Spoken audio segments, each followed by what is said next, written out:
So first, I like to get people's sense of confidence about their belief, preferably on a scale, from 0 to 100. 0 being, no confidence at all, like all doubt about it, and 100%, like completely sure, absolutely certain. Where do you think you would find yourself in that scale? Normally, I'd want to ask you to calibrate the scale. Sure. Like I did with Douglas, and I prefer it calibrated in view of some historical events, such as say Caesar crossing the Rubicon or something like that, because we are dealing with historical truth claims when it comes to Christianity. How about a scale of like when I drop something, it falls? That would be 100%, or like virtually 100%. Yeah, I think it's better to compare it to an historical event such as Caesar crossing the Rubicon, which is a similar event that can be investigated like the resurrection. Is there anything that you're like more confident about from like history? Like I want it to be like more general confidence level. So the resurrection is about as confident as I can get from looking at historiographical evidence. Yeah. So, do you believe anything more strongly than that? Anything? No. Well, like, not based in history, but like okay. So I believe that I exist more strongly than that because I think there's a 100%. I'm absolutely certain that I exist, whereas I'm sure beyond reasonable doubt that Christianity is true. Okay, so 100% for you exist. Yeah. And anything else we lower? Right. I'm 100% sure also that 2 + 2 = 4, whereas I'm sure beyond reasonable doubt that Caesar crossed the Rubicon. I'm sure beyond reasonable doubt that Jesus rose from the dead, etc. Beyond a reasonable doubt for those things. Yeah. So just like virtually certain for the other things. Right. Gotcha. Okay. So now I know your confidence. Can we just talk about the existence of a God, or do you want to talk about some specific thing of history? We can talk about the resurrection if you want. The resurrection? Okay.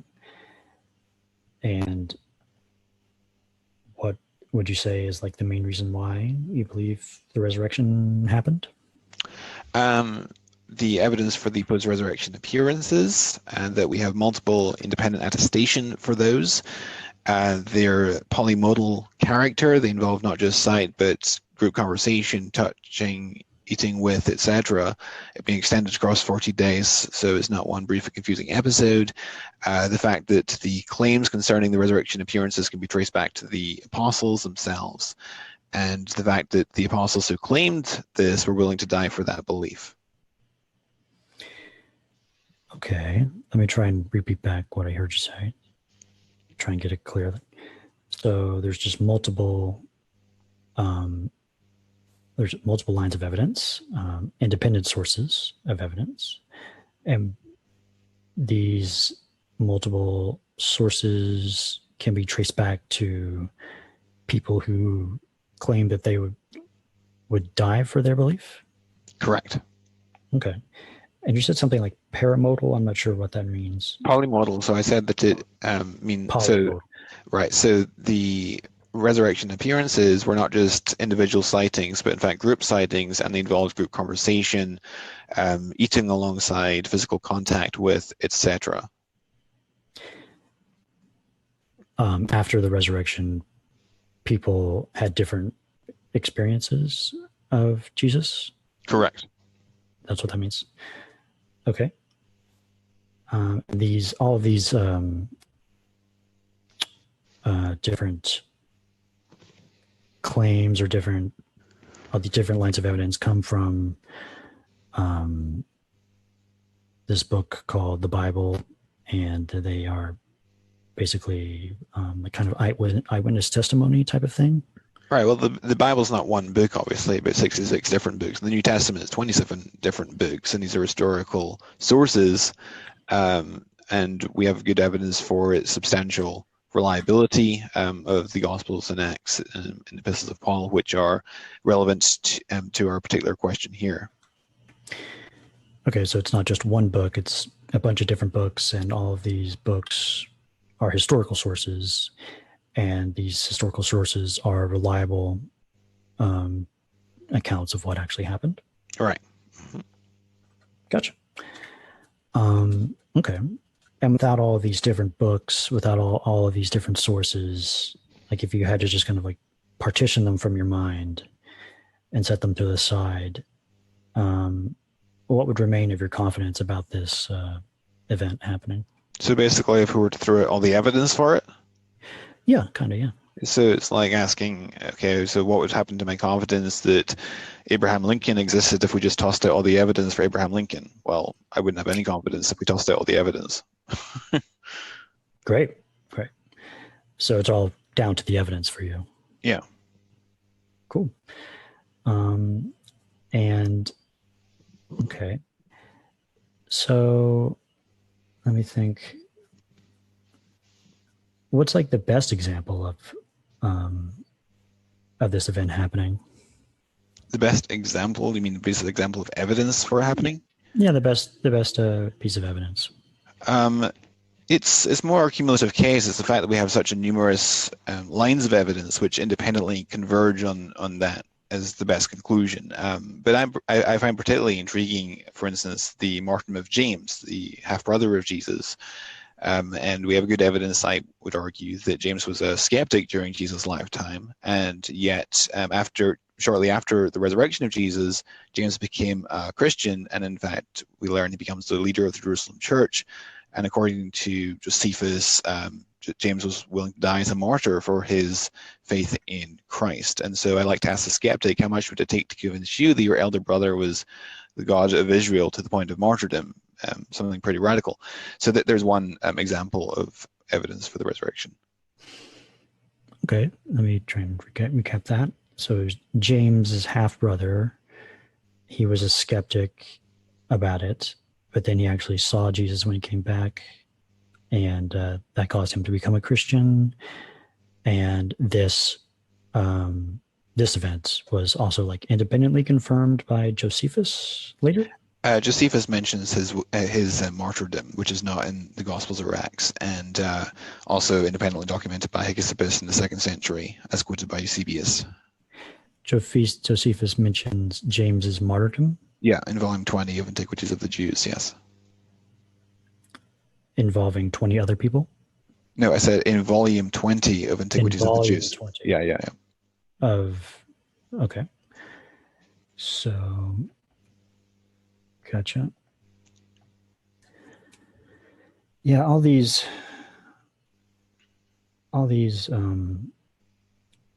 stories and claims from the Bible, they claim something pretty remarkable, that a person came back from the dead.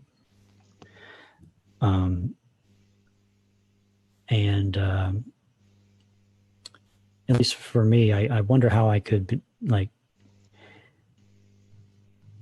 be so sure something happened that extraordinary in history based on those kinds of evidence, like the basically just testimony from people back then. Is testimony even in this amount of quality and quantity a reliable way to come to this high degree of confidence in this event actually being true? Testimony is accepted or not on a case-by-case basis, and in regards to the resurrection, I think we have very good eyewitness testimony. We have, I think we can argue very strongly that the Gospels and Acts are based on the testimony of eyewitnesses, and that those eyewitnesses were habitually truthful and reliable. Okay, so what I'm hearing you say is that we have all of these accounts, they count as very good eyewitness testimony for this event. Mm-hmm. Okay. And eyewitness testimony, if you found out, like, to your satisfaction, that eyewitness testimony was not as reliable as you currently believe it to be, would that change your confidence in this? If this particular eyewitness testimony was not as reliable as I believed it to be, would that change my confidence? Is that the question? Yeah, as eyewitness testimony as a way of coming to this degree of confidence in this belief, like eyewitness testimony as a way to know this is true. Well, as I said, it's a case-by-case basis. So in some instances, eyewitness testimony is not reliable. And studies have shown that eyewitness testimony is particularly unreliable on details in cases where events happen very quickly over a period of seconds or minutes, or where the participants are strangers to one another, or where there's a weapon present, such as a knife or a gun. So there are cases where eyewitness testimony is not reliable. But I would argue that the eyewitness testimony in the case of the resurrection of Jesus is reliable by virtue of the fact that the sightings weren't just individual sightings, but group sightings, and involved group conversation, eating with, physical contact with, etc. So if it came to my attention that the eyewitness testimony of the Gospels was not reliable, yes, that would lower my confidence. Okay, thank you for sharing, explaining that to me. I think I understand. So what makes the eyewitness testimony in the Bible like of sufficient quality for you is that it's individual sightings, a bunch of them, and there's also some group sightings together. It's not something that is something that would happen really quickly, or not something that happened in like a stressful situation. It's just a normal, regular type of situation where people could like have their wits about them, kind of like that. So we have good reason to think that the Gospels are based on the testimony of eyewitnesses, and there's numerous lines of evidence for that. One of my favorite ones is the evidence from undesigned coincidences, both between the Gospels and between the Gospels and external secular sources. But there's also a whole array of other evidences, and there's plenty of good scholarly works that have been written on that subject. Undesigned coincidences. What do you mean by that?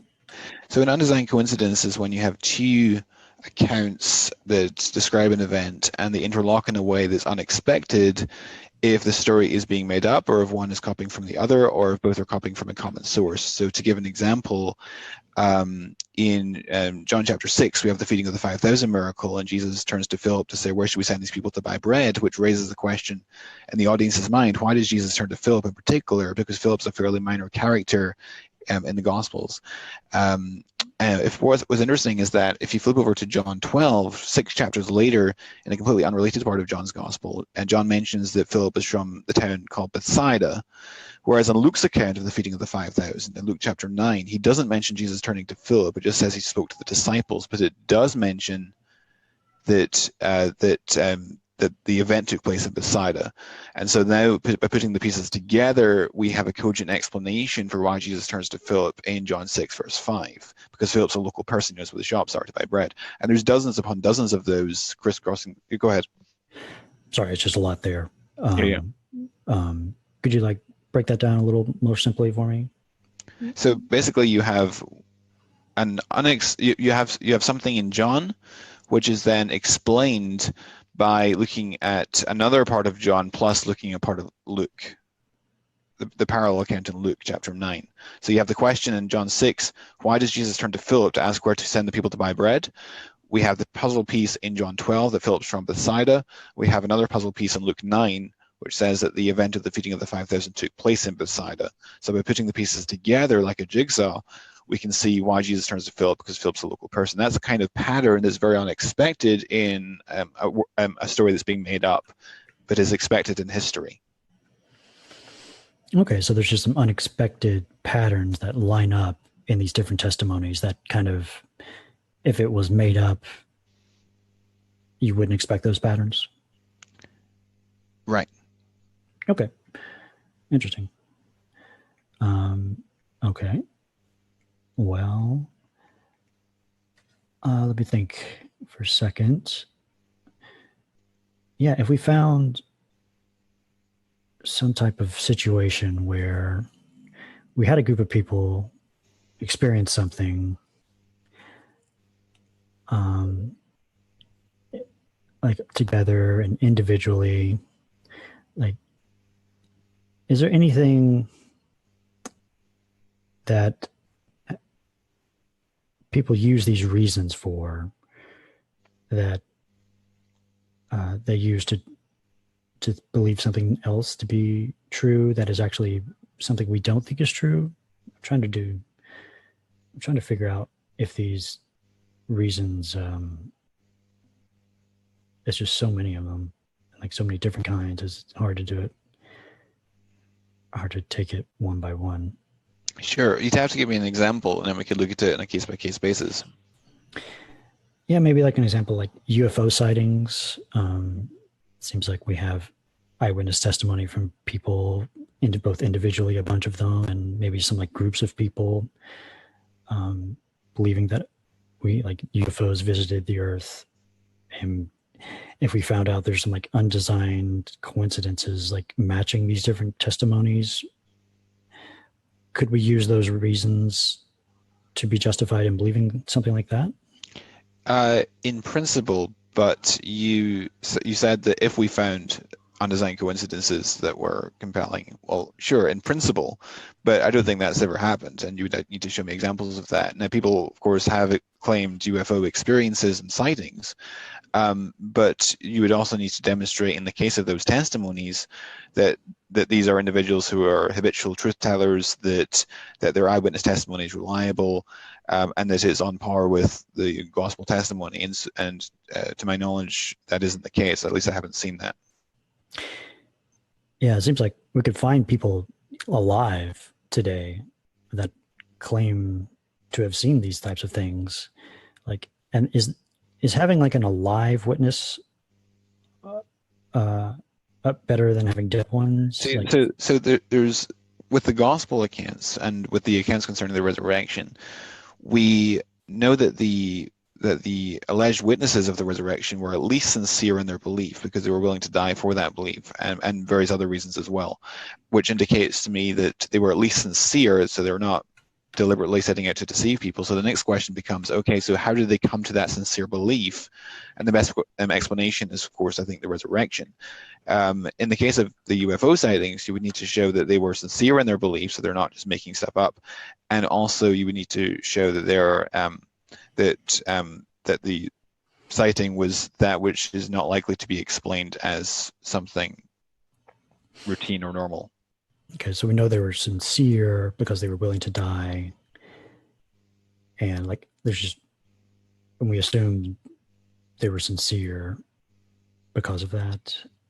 Is there any other explanation that's possible? We could, like, what's this?